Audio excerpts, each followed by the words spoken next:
diz çökün. Qarşında dua edirəm. Ucalardan uca bilirəm səni. Saxla öz yanında ruhumu, Allah. Bir də bu dünyaya gətirmə məni.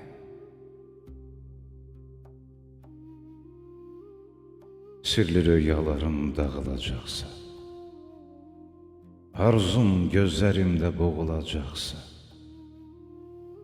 əzabım mənimlə doğulacaqsa,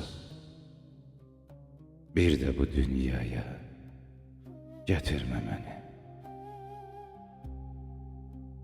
Namərdi mərdindən çox olacaqsa, alim ac, gədalar tox olacaqsa,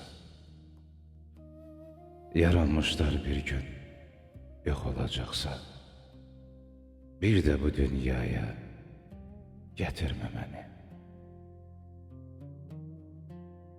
Bu yalan dünyanın tərs aynası var. Sevincə bənzəyən çox bəlası var. Təkrar görməyimin nə mənası var? Bir də bu dünyaya gətirmə məni.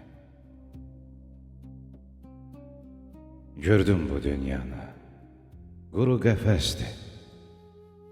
Sən bizə verdiyin ibrətli dərsdir. Bir dəfə peşman olmuşam, bəsdir. Bir də bu dünyaya gətirmə məni.